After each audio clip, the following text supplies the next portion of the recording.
Chezy's കോൺസ്റ്റൻറ്റിൻ്റെ previous ചോദിച്ചിട്ടുള്ളൊരു ക്വസ്റ്റ്യനാണ് നമ്മളിനി നോക്കാൻ പോകുന്നത്. Calculate the velocity of flow and rate of flow of water through A rectangular channel of 6 meter wide and 3 meter deep when it is running full. The channel is having bed slope as 1 in 2000. Take Chase's constant C is equal to 55. അപ്പോൾ ക്വസ്റ്റ്യനിൽ പറഞ്ഞേക്കുന്നത് velocity of ഫ്ലോയും അതുപോലെ തന്നെ rate of ഫ്ലോയും calculate ചെയ്യാനാണ്. വെലോസിറ്റിയും rate of ഫ്ലോയും calculate ചെയ്യണം.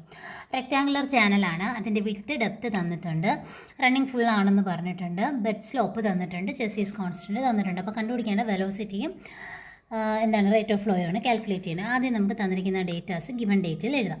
First തന്നിരിക്കുന്നത് width of channel 6 meter, അടുത്തത് depth of channel 3 meter. ഇതിൽ പിന്നെ പറഞ്ഞിരിക്കുന്ന സ്ലോപ്പ് പറഞ്ഞിട്ടുണ്ട്, ബെഡ് സ്ലോപ്പ് 1 in 2000. അപ്പോൾ സ്ലോപ്പ് 1/2000 ആണ്. ചെസീസ് കോൺസ്റ്റൻ്റ് എന്ന് പറയുന്ന C 55 ആണെന്നും ക്വസ്റ്റ്യനിൽ പറഞ്ഞിട്ടുണ്ട്.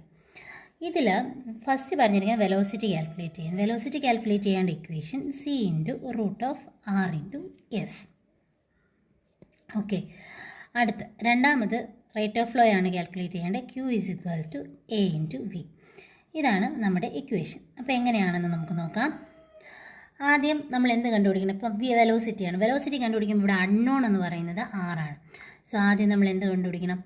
R ആണ് കാൽക്കുലേറ്റ് ചെയ്യേണ്ടത്. R എന്താണെന്ന് ചോദിച്ചാൽ എന്താണ്? Hydraulic radius. അപ്പോൾ ആദ്യം നമുക്ക് എന്ത് കണ്ടുപിടിക്കാം? R കാൽക്കുലേറ്റ് ചെയ്യാം. സോ R കാൽക്കുലേറ്റ് ചെയ്യാൻ നമുക്കറിയാം A/P. ഏരിയ എങ്ങനെ കണ്ടുപിടിക്കും? B/H, rectangle. പെരിമീറ്റർ എങ്ങനെ കണ്ടുപിടിക്കും? B + 2H. നമുക്ക് ആൻസർ എങ്ങനെ കിട്ടും? 6 × 3/6 + 2 × 3, 18/12, 1.5 meter എന്നാണ് ആൻസർ കിട്ടുന്നത്. സോ 6 കിട്ടി. അപ്പോൾ 6 കിട്ടിയാൽ നമുക്ക് എന്ത് കണ്ടുപിടിക്കുക? അടുത്ത് വെലോസിറ്റി കാൽക്കുലേറ്റ് ചെയ്തുകൂടെ? C √R/S. 55 × √1.5 × 1/2000. എങ്ങനെ എത്ര കിട്ടുന്നത് നോക്കാം. നമുക്ക് ആൻസർ കിട്ടുന്നത് 1.506 എന്നാണ് കിട്ടുന്നത്. Okay, unit metre per second. അപ്പോൾ നമുക്ക് V കിട്ടി. ഇനി നമുക്ക് നേരെ എന്താണ്? റേറ്റ് ഓഫ് ഫ്ലോ ആണ് കാൽക്കുലേറ്റ് ചെയ്യേണ്ടത്.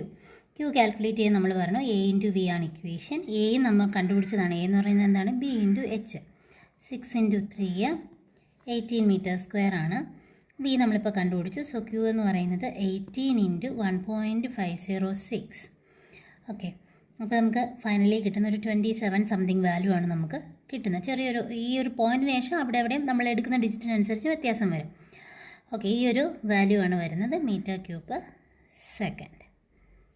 സിമ്പിൾ ക്വസ്റ്റ്യൻ ആണ്, പ്രീവിയസ് ചോദിച്ചിട്ടുള്ളതാണ്.